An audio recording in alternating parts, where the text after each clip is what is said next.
Hello, everybody. Hello, and welcome to Conversations with Dionne and special guest. And today I have with me Juliet.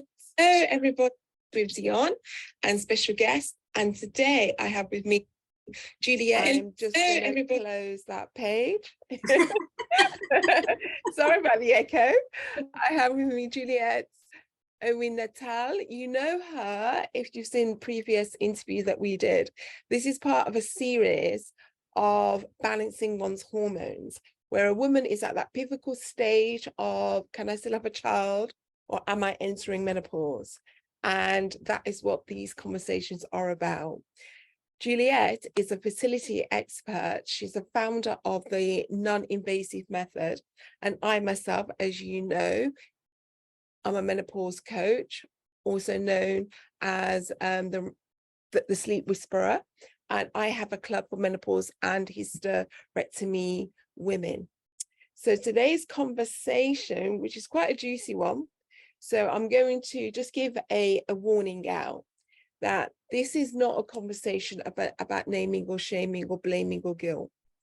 This is a conversation that women have in their own minds. They have possibly with their own best friend about another woman. And it's a conversation that we are shy away from discussing and talking about, or even expressing our feelings, our fears, our trials or tribulations, and our struggles with it. That is what this conversation is about. So it's about whether one is too old to have a child. What exactly does that mean? What does it look like? But first of all, before we go into the conversation, just wanted to give you that preempt warning. I would like Juliet to come on and introduce herself to you. So I am Juliet Owen-Nuttall. I am the co-founder of Non-Invasive Method. I was told at 41 that I would never get pregnant naturally. I had cysts, fibroids, blocked right tubes, a scarring in my uterus, and the consultant just said, "You're too old, and I'm put you on the surgery list, and I'm probably going to do a hysterectomy with you." I've got to say, it did take me a while to pick myself up off the floor, to kind of like, okay, it was a jolt to think, okay, is that it? Is motherhood over?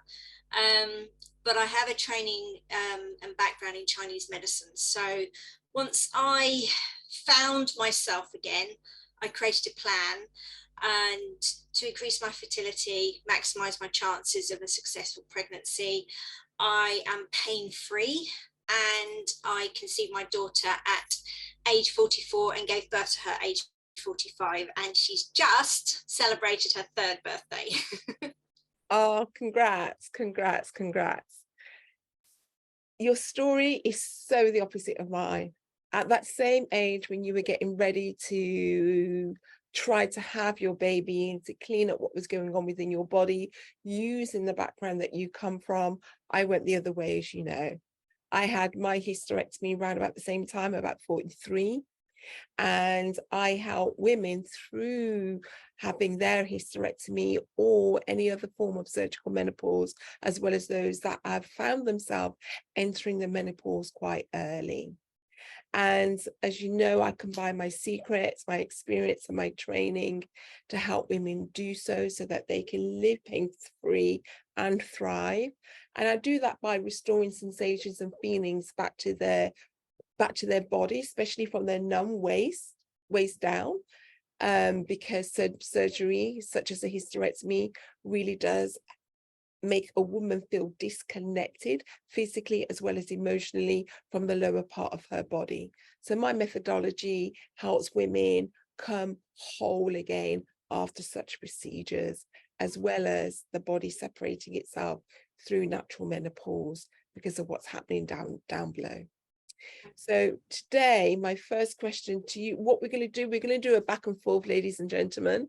So this is not Dionne necessarily interviewing Juliet, but us having a conversation about that pivotal part of our journeys and what you yourself might wish to do, whether that's cleaning up your body so that you can have a baby, or whether that's preparing yourself so that menopause will be easier for you later on.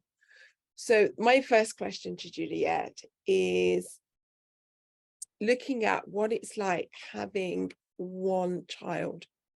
If one has had a child that late, then maybe one hasn't been able to have a second child.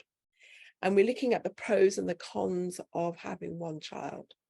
And the first thing that I would like to look at and discuss is the only child syndrome. And some of the qualities that come out in that. And one of the biggest one is selfishness.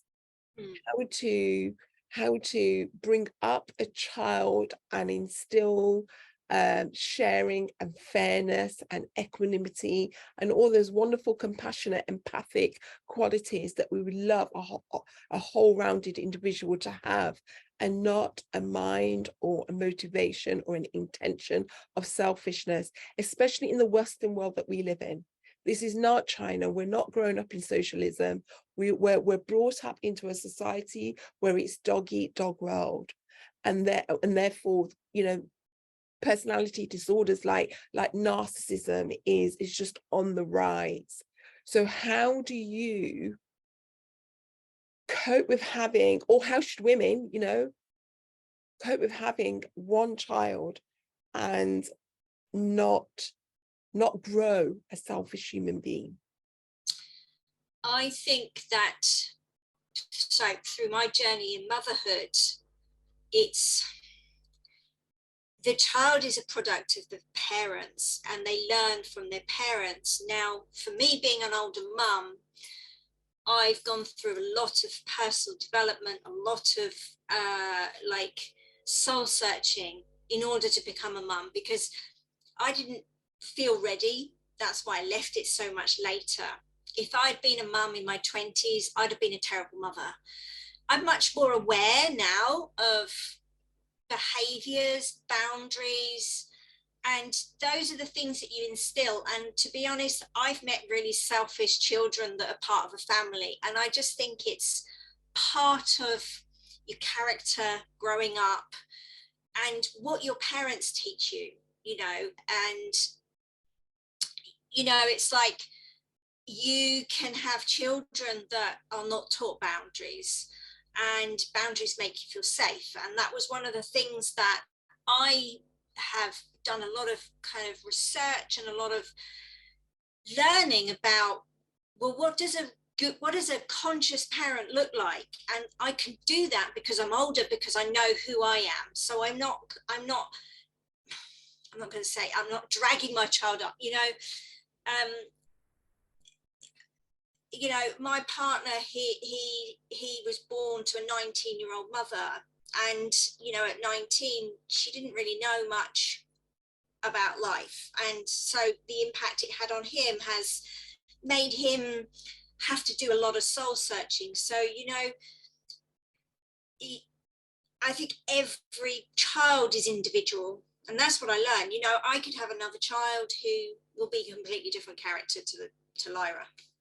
I think it's based on, you know, how you bring them up, what you teach them. You know, my daughter has to learn how to play with the dog. You know, she has to learn to share. You know, they play ball together. She has to learn to share. She has to learn, like, we've got animals, you know, we've got two cats and a dog. So she has to learn that, you know, they need to be fed. They need love, care, and attention. So, you know, it's about learning that, you know. Yeah, it sounds like they're actually like are acting as her siblings in a way. Yeah, I think in particular the dog, because they play together, and she will be like, oh no, Maya's got the ball, and I'm like, well, that's Maya's ball. She can play with it. If she takes the ball from you, it's her turn to play with it. So like teaching her that, you know, as opposed to, you know, Everything is mine. yeah. And also like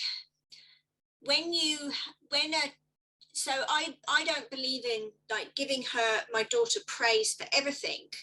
So she will get praise for things that she has worked out herself, and instilling like being able to work things out, you know, and then if she gets praise, she doesn't just get praise for just being, because that would just create a person that's like, well, you know, I'm I just get praise for just being there.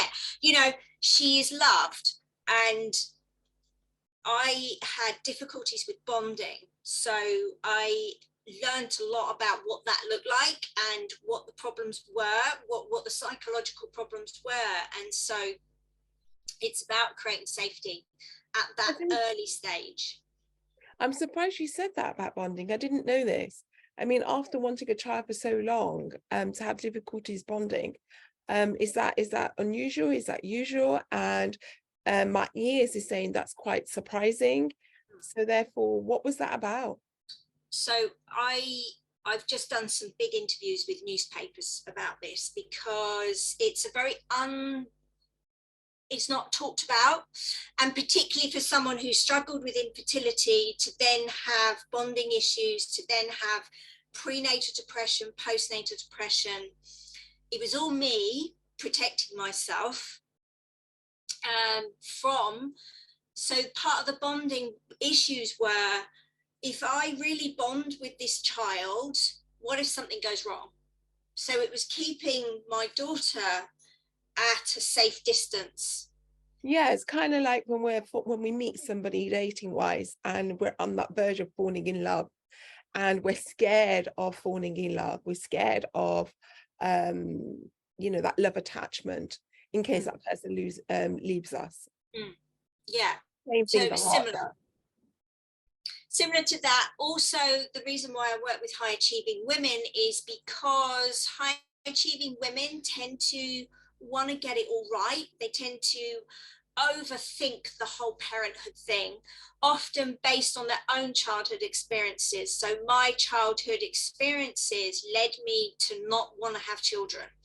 It was a psychological issue of me saying, I don't want to repeat that pattern. I don't want to repeat that situation. Therefore, I'm not going to do it. And because then I learned what it was all about, what the root cause was, healed that, I was then able to be a completely different mother. So part of my work is breaking those generational patterns that occur, and that can cause infertility. So the generational patterns, the subconscious saying, I don't want to repeat this, I don't know what to do about it. So that's part of my work, finding the subconscious block that's saying, I don't want to have children, even though you do. You don't want to do this because I don't want to repeat that, because high achievers are born from wounds. Yeah, fearful avoidant. I do have another question that's leading into attachment styles a little bit later on, adult attachment styles, because we seem to be going in that direction. But I also think that you've also answered in a way the question about the selfishness spilling over into a human being that takes up space. Too much space. We all need to take a space, especially people of a minority, but taking up too much space in that sense of attention seeking, and you not being a parent that overly compliments your child for doing nothing at all, just existing, can actually lead into this form of attention seeking, which is a characteristics that we also see in a child that doesn't have siblings. So before we pass the buck and you're ready to ask me a question, let me just ask you one more about the con about an only child having trouble with social skills outside of their family, known as social awkwardness. How are we getting about rearing a child up who is on her own when it comes to engaging in society? Again, it's born from how your attachment is as the baby. I'm one of 3. I've suffered from social awkwardness my entire life. So having siblings made no difference. It was about who I am and if I feel safe in the world. So it's about creating the secure bond with the child, doing what's necessary. Well, not even necessary, what comes naturally. In society, we've been taught that you know, this whole sleep training thing, like, you know, they must be breastfed for this amount of time, then you stop. All of that actually creates those issues because it's not natural.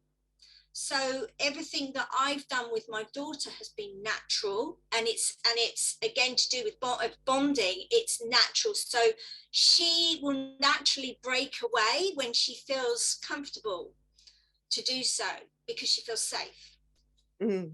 So it's not so much about, well, whether she's an only child, because I wasn't an only child. I struggled throughout my entire life based on my attachments with my own mother. I don't have a bond with my own mother.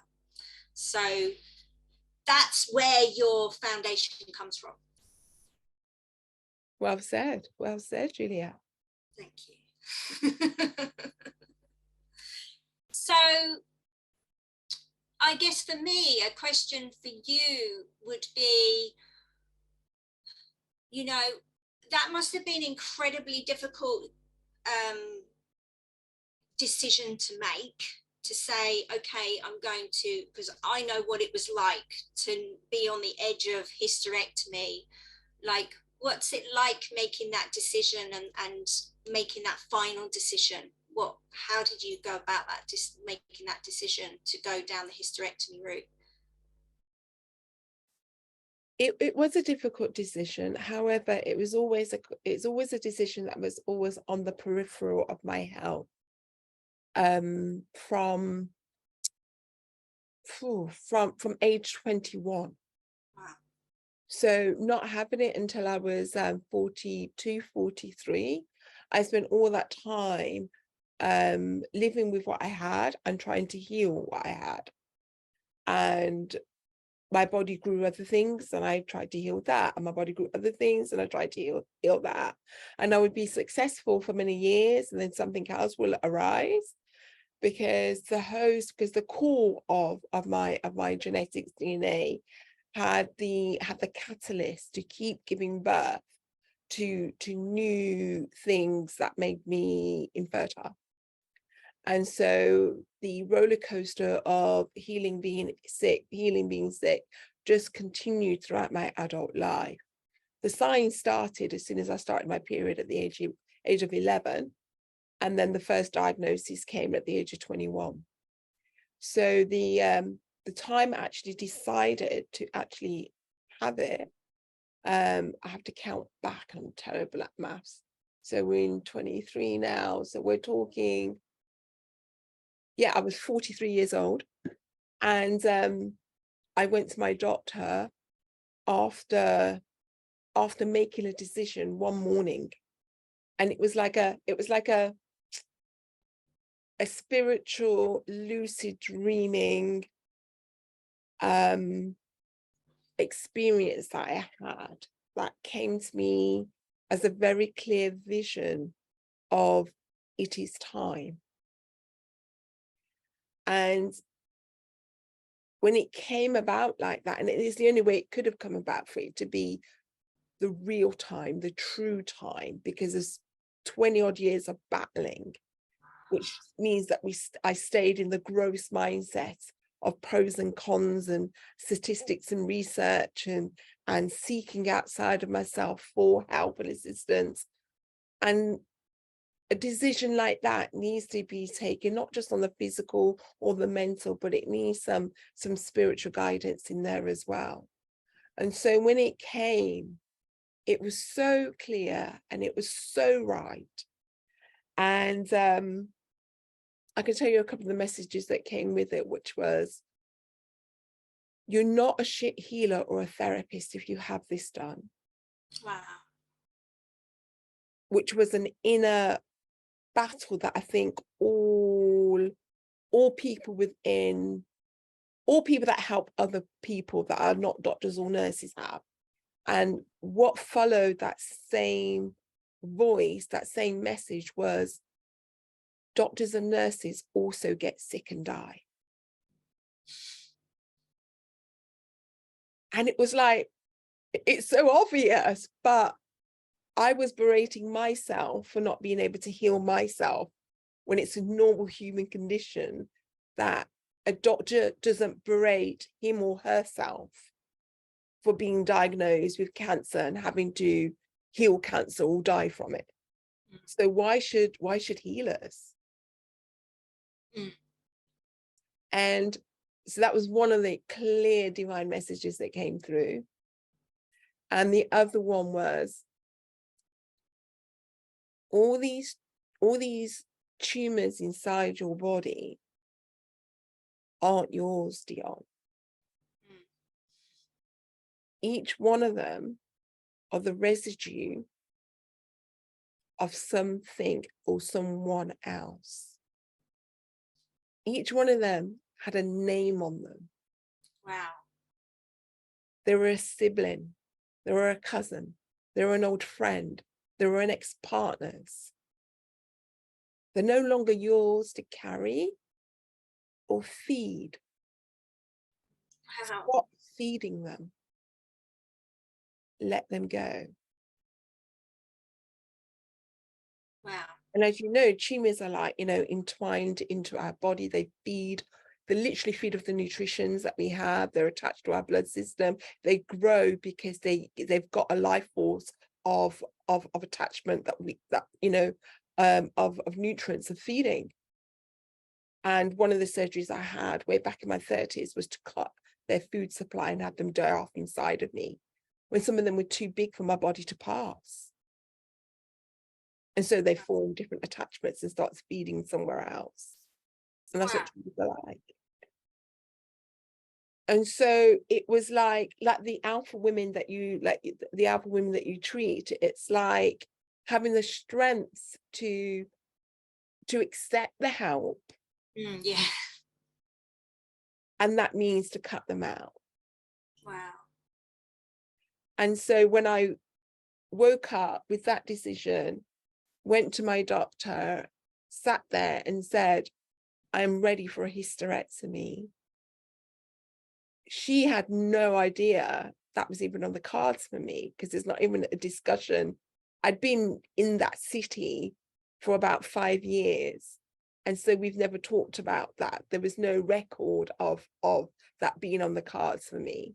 And then I had to give her 25 years of medical history for her to then write the letter. Wow.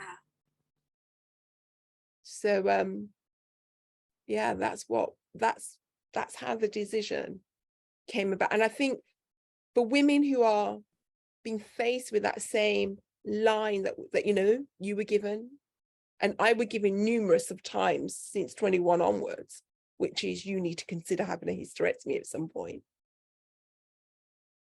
I would like to say to those women who are, bouncing from one Facebook group to another, saying, my doctor said this, my doctor said that, and they're asking whether they should have a second opinion. I would like to say that they have to get in touch with all of yourself. Yeah. There is no going back with this decision. So it can't be your doctor's decision. It has to be yours. Yeah. Because only when it is fully yours, that is the best action for the healing process afterwards. Yeah, completely. Yeah, it's very similar to, obviously what I do. So I made the decision not to have the surgery. And I said, take me. So I'd been on the surgery list for 2 years. It kept coming round. I kept putting it off and kept feeling in my body that it didn't feel right. And so I made the decision. I phoned up and I said, take me off the surgery list. I am not having surgery. So for me, again, it was a decision. But one of the things that, like you, had a spiritual connection, I had a spiritual connection to, I was having a child. I knew I had a child. I did a vision quest, called in the soul. There was a soul waiting for me. I knew there was a child. I didn't know how it was coming, but I also thought, I don't want to end that. If there's a possibility that that's going to happen, that's going to happen. So again, it's not leaving the decision to a doctor, leaving it to the intuition of your own body and your connection, and be guided with that. That's what I do with my clients. I connect them back into their body, because they're like, well, should I have this test? The doctor says this, the doctor says that. It's like, yeah, because you're always looking outside of you. You need to look inside. Your body will guide you, and I will show you how to do that. I don't get women pregnant. I guide them to listen to their body, and their body will show them the way. And obviously I know the patterns, but you know, that's the way. But I think we're conditioned in society that the doctor knows best, but your body knows best. Your body knew best that was the way to go. Yeah. My body knew best to go the other way.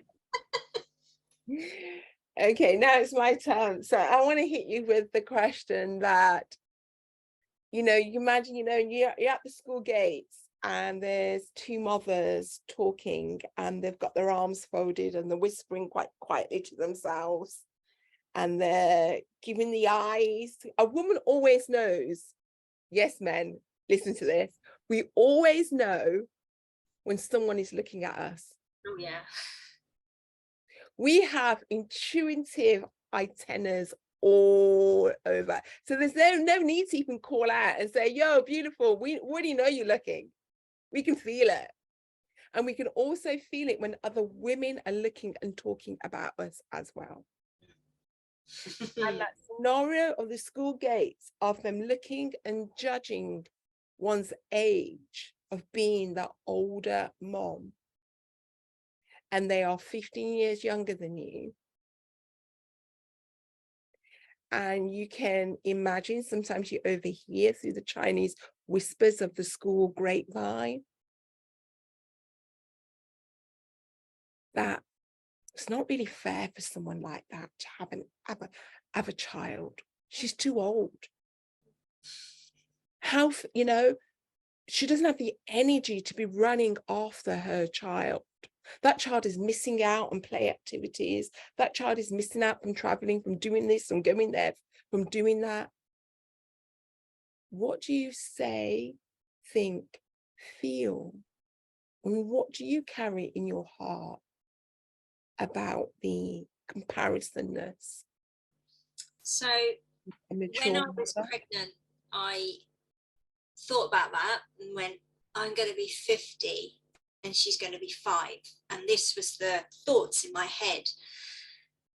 Now I don't give a shit because I've got more energy than I had in my 20s. When I was in my 20s, I'd sit down and study and fall asleep. I couldn't stay awake. I had no energy.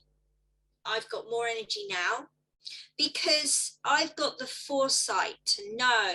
And, obviously, part of everything I've been through is about getting more vitality, healing my body, and getting my mental and physical and spiritual well-being in a aligned place. So vitality is about what you feed yourself on a mental, emotional, spiritual, physical. So, I have more energy, yesterday I'm running down a sand dune with my daughter. I would not have done that in my 20s. Do you know what I mean? So I don't really care what people think, because again, there's a whole thing of when you get to your 40s that that's it, everything's going to change. You're going to put weight on, you haven't got the energy, and it's not true. It's not true. It's just that in Chinese medicine, that the energy that you're born with starts to wane. So you have to know how to replenish your body, because your body's resources won't be there. So when you're in your 20s, you can stay up all night, you can party, and you can still carry on.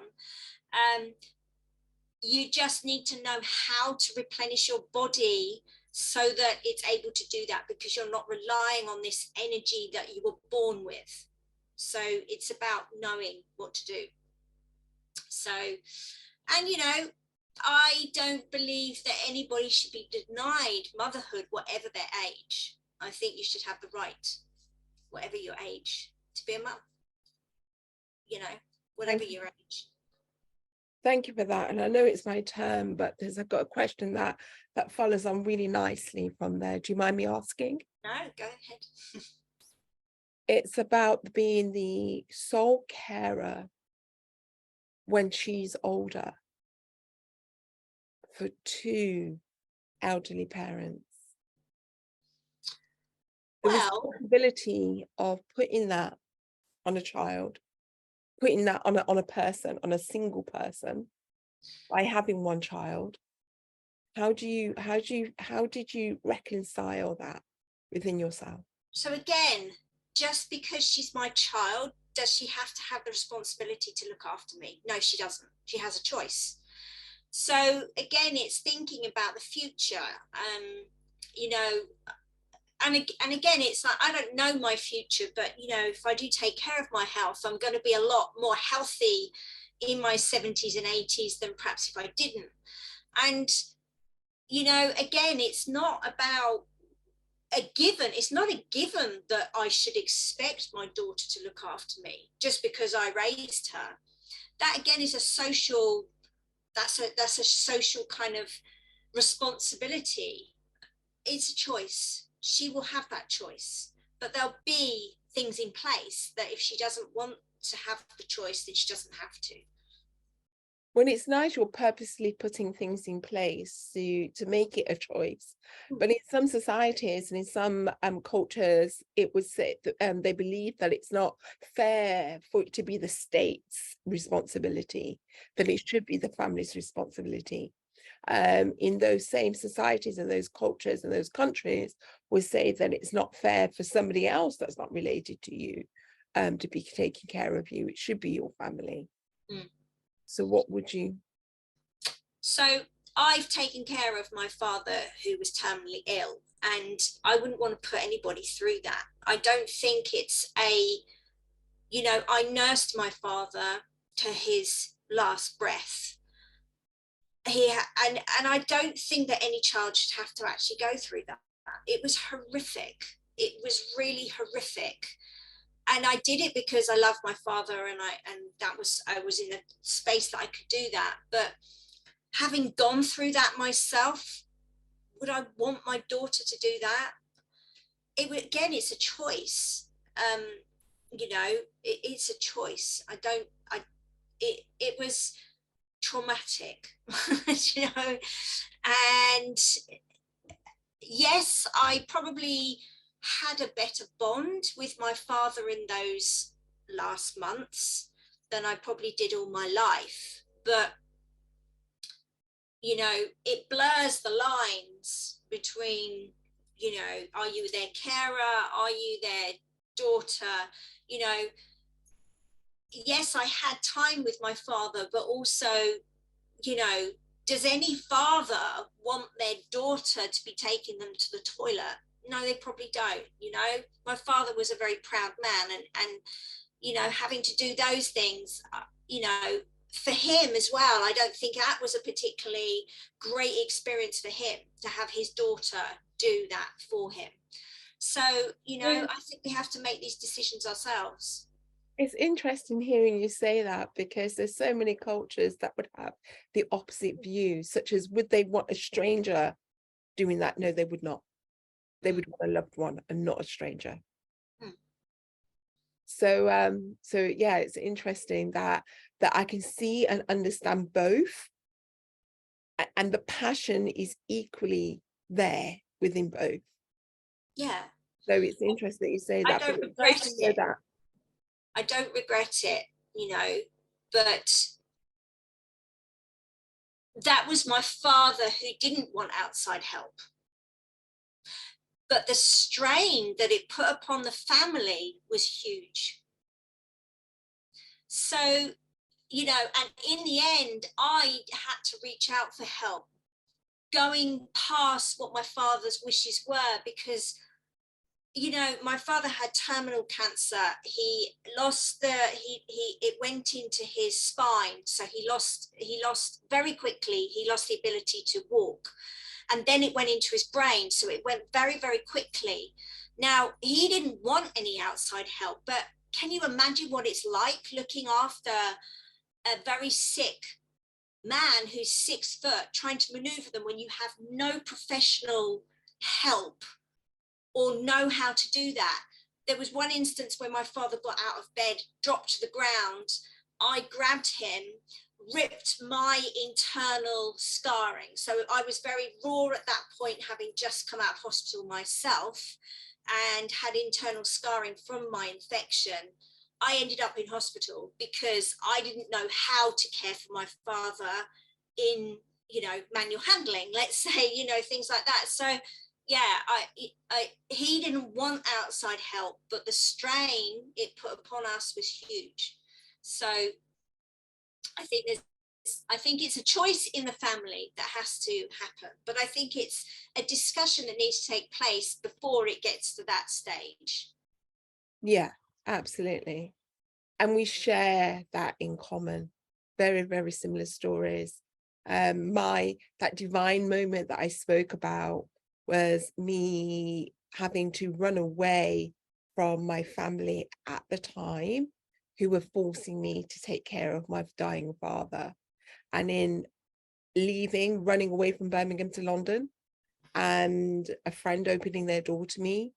And it was that night is when I had all that divine intervention of the message, because my stomach was four months pregnant with tumors on that day. So yeah, stories so similar, it's unreal. And yeah, anybody, you can read about more about that in the book Wellness for Winners in chapter 11. So we don't have time for much. We've just got 2 more questions, and this is a conversation, no doubt, we'll have again at a later date. But I'm just want to preempt your time, ladies and gentlemen, so that you know. And over to you, Juliet, for your question. So I guess what's the difference between like medical menopause and you know, the occurring menopause that women go through? Is, you know, what's it like going through a medical menopause? I can imagine it's much more abrupt and severe. I don't know. What's it like? Christina Northrup, an author called Christina Northrup, I can't remember the name of her book, I'm afraid, but I used it as like the Bible of menopause. It's so good, it's huge, massive. So if you can get, I don't think there's an audio version, but if she has done an audio version by now, then please listen to it.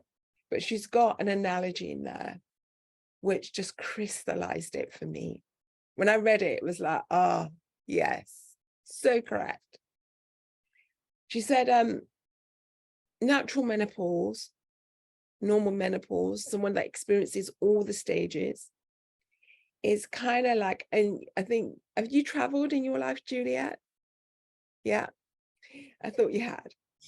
So it's like, you know, trekking in the Himalayas on a guide that's guiding you really slowly through it.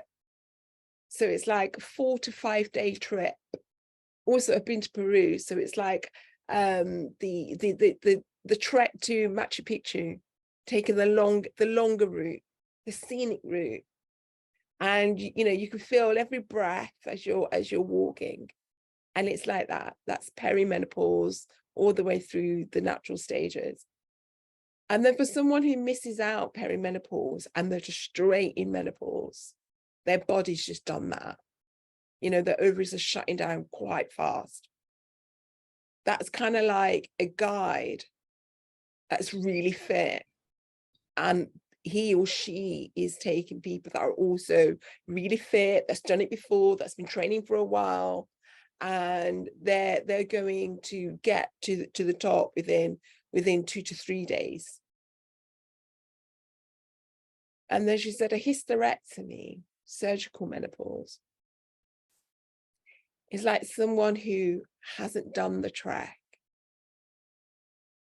and from the foothill of Nepal they've gotten into an helicopter and they've set off in the plane and they've landed at the top and they've stepped out of the helicopter and they can't breathe because their lungs haven't climatized to the trek in the same way the other two have. And therefore they need to be given oxygen. They need to sit down, they're passing out, they need oxygen. That's what hysterectomy is like. Wow. Wow. So you're experiencing everything at the same time. Wow. Wow. And were you given any help, like, or was it just get on with it? Like, what was the aftercare like for you? It still is like, get on with it. Right. I asked at the time, will this put me in menopause? Wasn't even just talked about. And is there any medication for menopause? I asked the question. And this is 2015.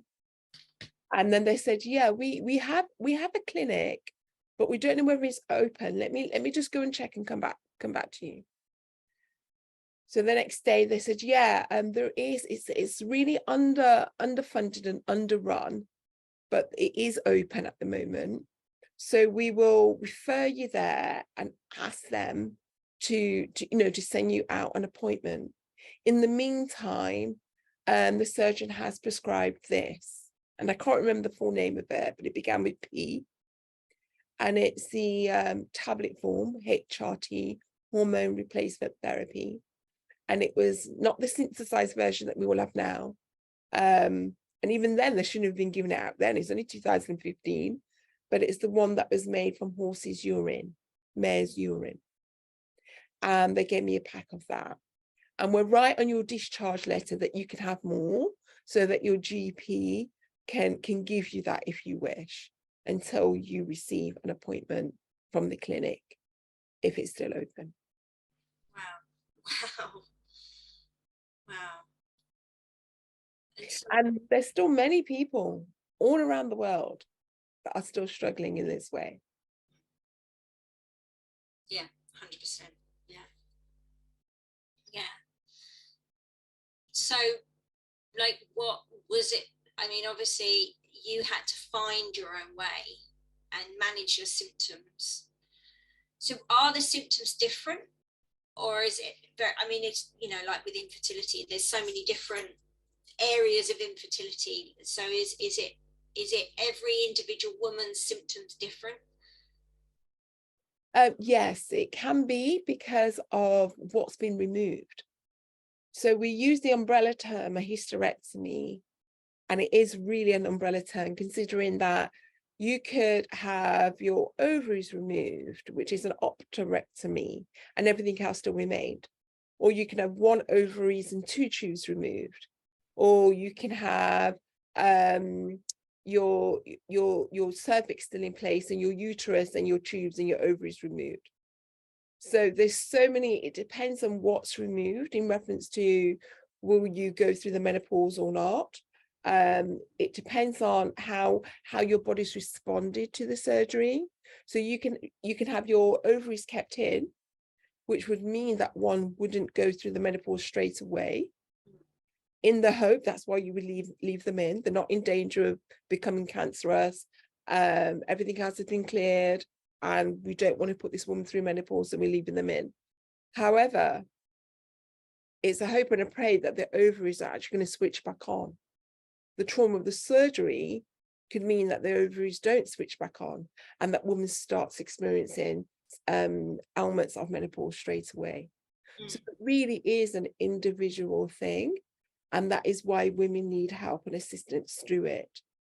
Because all those things would kind of disrupt one's hormones, and therefore the hormone levels of what a woman's estrogen is doing, what her progesterone is doing, what her testosterone is doing, what levels, where their levels are, all need communicating, all need a specialist helping them through that.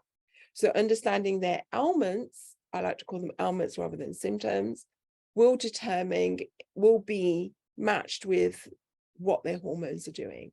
Yeah.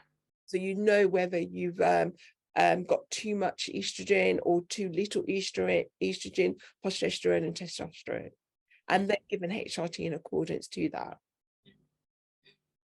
Yeah, it's really interesting. Yeah, because there are different, yeah, I mean, like they were going to definitely take my right side out, and but also said, well, you know, if we don't like what we see, we will give you a hysterectomy. But do you know what? That's all that was said. You know, that you've told me more than what the surgeon said. Do you know what I mean? And that's the decision that I was supposed to make and go under the knife and come out the other side and go, whoops, we took everything out. Sorry. So it's like the lack of mental preparation.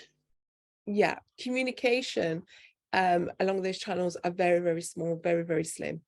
They don't like to explain.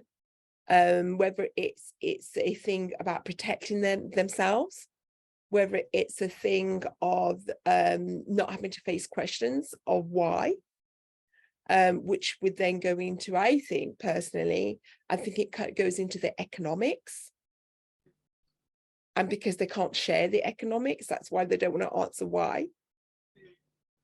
You know, it's cheaper to remove everything now than it is to have 2 surgeries, 3 surgeries, 4 surgeries.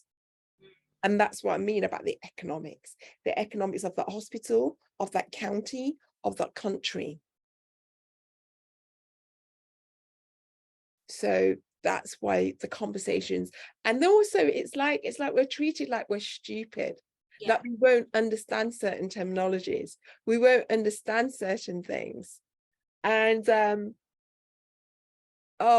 it grates on me so badly, because there's just simple things that could be explained that would help a woman not feel so shocked or traumatized about all the investigative surgeries that we have, by just simple explanations of this is going to be done and this is why. And that's all we're asking. So yeah, I mean, like from my experience, I had a male consultant, and I often wonder why there are so many male gynecologists out there when they don't get the whole, you know, like it was very cut and dry. You know, I talk about it, the body language of the consultant. I'm sitting there 3 minutes and he's giving me my verdict and he's writing down, and then he just hands me the piece of paper and goes goodbye. And that's my future of motherhood. That's my future of my femininity in a letter with no body language, empathy, nothing. And I'm like, why is a man doing this job? What do you think? I mean, don't get us wrong as well, ladies and gentlemen, because there are many, many, many similar female doctors as well. Yeah. But in reference to what you just said, Juliet, it just makes me wonder whether at that young age of actually deciding, yes, I'm going to be an OYGBM, yes, I'm going to be a gynecologist or obstetrician, whether it was about, oh, this would help me understand women more. Yeah. And or this would help me be a better lover, you know, because they're making these decisions in their early mid-20s. And it does make me sort of wonder if that's part of the decision making. Yeah. It is quite funny. I did have, so I had a team, and one of the team was female, and so I was in hospital for 2 weeks, so sick I couldn't walk, and she was helping me. We had to go and do a little procedure, and she walked with me and held my arm, and so we were chatting, and I said to her, what made you become a gynecologist? She said, you know what, the female reproductive system is fascinating, and the uterus is one of the most fascinating organs of the body, because it creates its own like living organism, and it turns on when it needs to and it turns off when it doesn't. So I guess maybe that's the answer. Maybe it's a very fascinating subject. And in a way it's a compliment, because it's saying that we are such fascinating beings. And that is the note that I would like to leave this on today, for us to just relish in our gorgeousness of our uniqueness, of our individualism, of our beauty, of the gratitude and the wonder and the magic and the majesticness of us being able to give life, and how we are the center of all life. And how would you like to end this live today, Juliet? So what you say there is we are the center of giving life. And one thing I would like to say to women is that remember that your femininity is the part that gives life, not your masculinity. Well said. That's what you have to tap into. Well said. So thank you very much. Everybody who's watching this live is going to watch it on replay. You can also subscribe to the YouTube channel Menopause and Hister Sisters show. And Juliet, there's also freebies for myself if you're interested in learning more about menopause. There's a freebie around this video that's titled 3 Secrets About Menopause.com. And as you can see, yeah, there's not much of a filter on my mouth. So when I say 3 secrets, it's that which the doctors don't want to tell you about or talk about, but you need to know in reference to getting through the menopause healthily. And Juliet, what's your freebie that you're giving? So I have a fab fertility checklist, and part of my journey of helping women with infertility is I have a 5-step process that helps you increase your fertility so that the doctors don't know about as well. So if you want a fab fertility checklist and you're over 40 and you're fabulous, then go and grab it in my my Facebook, Juliet Owen-Nuttall, or the non-invasive method. Thank you, Juliet. And you shall see us again soon. I think it's about 7 to 10 days time. We'll be doing another one with another theme. So look out for that and take care, everybody. Bye-bye for now.